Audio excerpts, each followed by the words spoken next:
What's going on, guys? It's Jimmy here. We got some major news here and a major deal made here. And I'm going to give you the details here. I'm going to let you hear it directly from President Donald Trump. We actually got multiple different things here for you guys in this video. And I'm going to give it to you all here live right now here with me and you. And we're going to jump right in here right now here as we are live right now here on the YouTube It's Jimmy Show. If you haven't yet, subscribe here to my YouTube channel. It's Jimmy here if you haven't yet. And I know a lot of people join me here on multiple different platforms here. So make sure to subscribe to me here. And if you haven't yet, don't forget to hit that like button for me here. Also, help me reach 500,000 subscribers. You guys are amazing here. Also, let me know where you're tuning in from. You can let me know your city, state, or your country, as we have people tuning in here from all around the globe.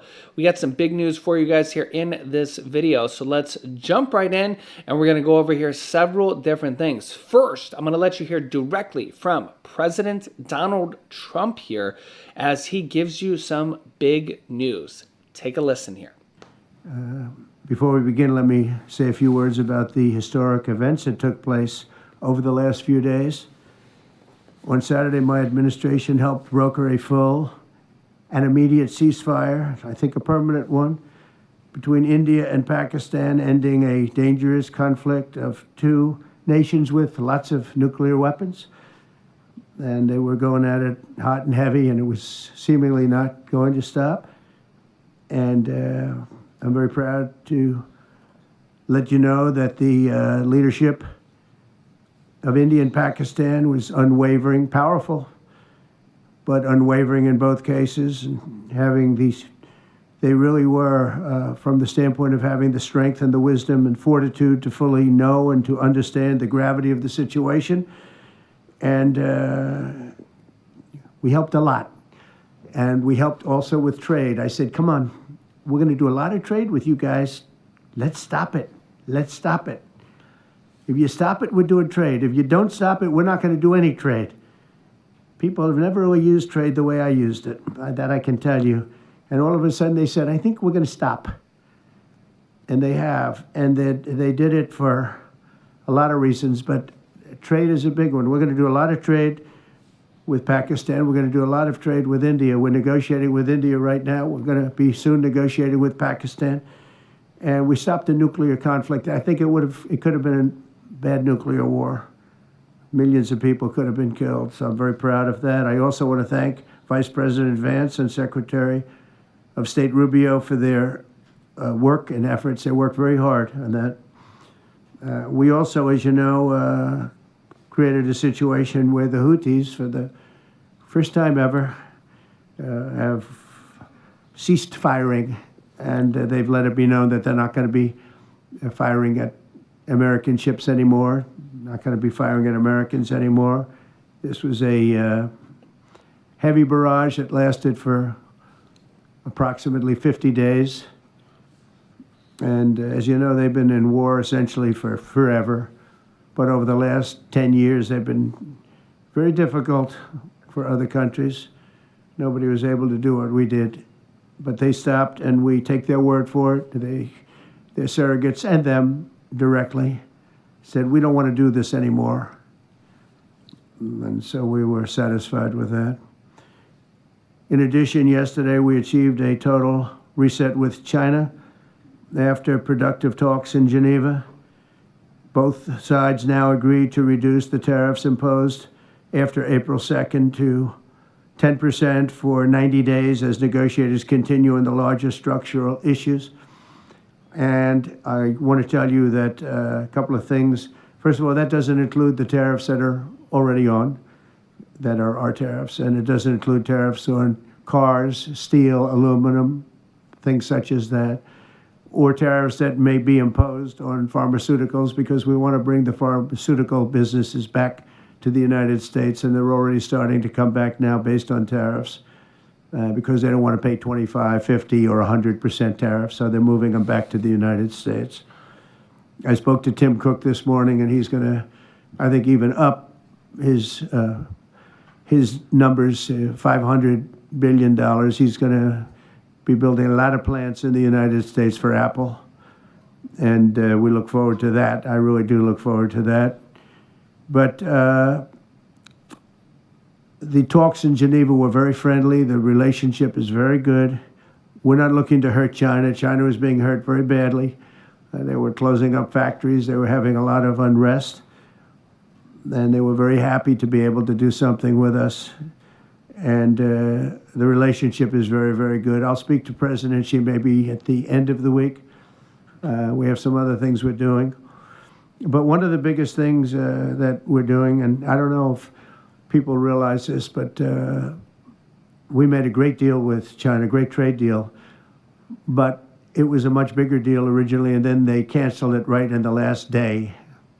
Some of you faces I remember were there when that happened. I remember you. And we had a deal where they opened up their country to trade with the United States.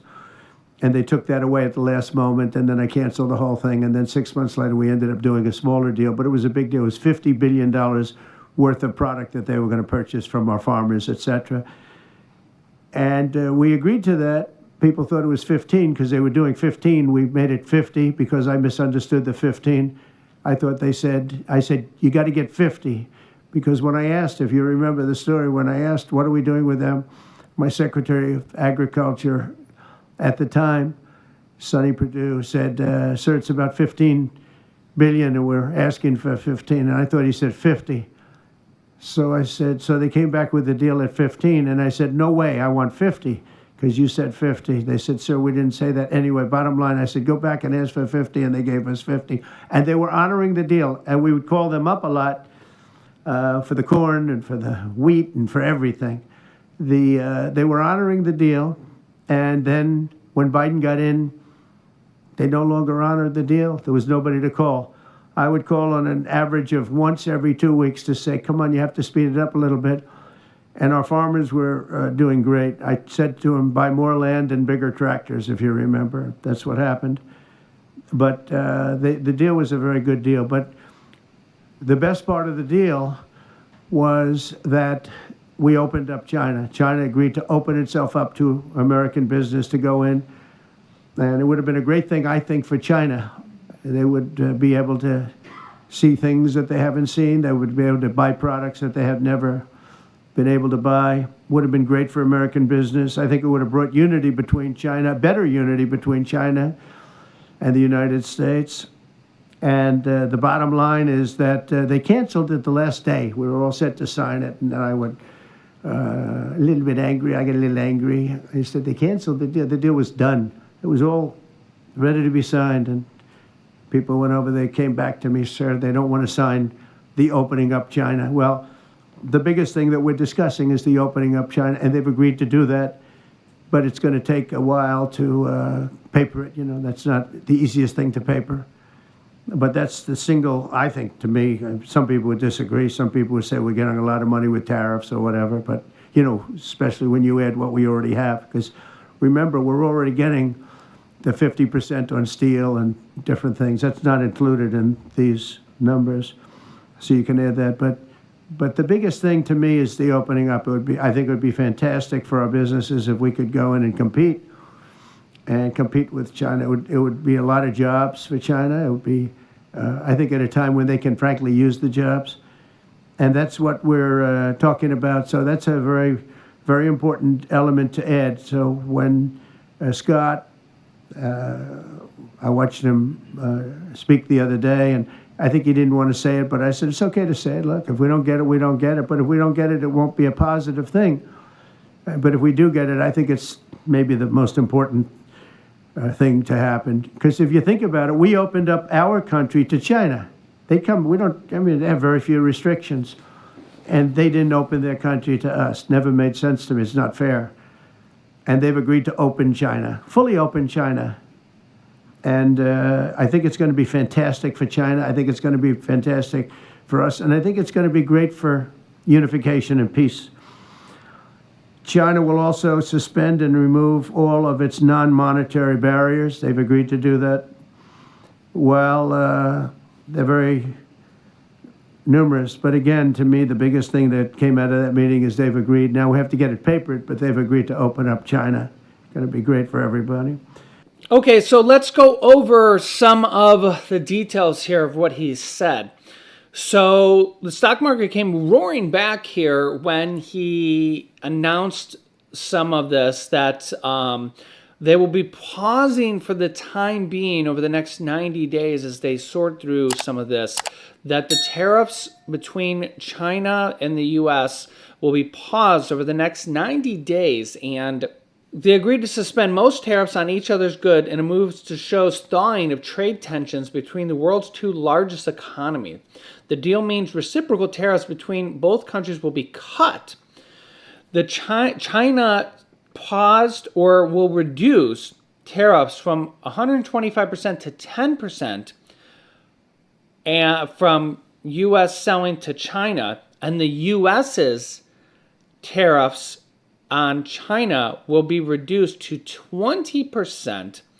The 20% will remain in place, and the original 10% will remain in place as well, back from Trump's original 10%, meaning the total tariffs on China stand at 30%, which still means that 30% tariffs or inflation on Chinese, anything coming from China, means that there'll still be 30% more than what they would be if these tariffs weren't there. And remember that this is 30% higher cost than for Americans if these tariffs weren't in place. So that does beg a question. Are you in favor of paying 30% more for anything that comes from China if this ends up being the final deal? Let me know, yes or no, in the comment section. Do you want to pay 30% more? What will this end up being for us in the long run? Yeah, let me know your thoughts in the comment section. Trump says that China will open up to U.S. businesses and suspend trade barrier. As you heard from Trump, that China said this before, and it didn't really happen. It did a little bit, but then China reneged on the deal and basically at the last minute pulled out of the deal. So will China do this again? The other problem here is that there has been no word on if anything is going to happen with China stealing IP patents, knockoffs. You know, China with all of their knockoffs on basically any patents like Nike, Louis Vuitton, anything. They literally just knock off any brand that there is, Rolex, and make fakes. Millions of them. In fact, when you think about brands like Louis Vuitton, there's probably more fakes coming out of China than there are real ones. Yeah, and Kevin O'Leary from Shark Tank talks about this, that China can just steal your patents, steal your designs, and literally make fake ones, and nothing is done about it. Will anything be done about that? Will you be able to sue them in Chinese courts? Something needs to be done about that. Let me know your thoughts in the comment section. So share this video with anybody that needs to hear this information. Don't forget to subscribe down below so you don't miss out on new updates. Click the bell icon so you get notifications when we go live. It's completely free to do so.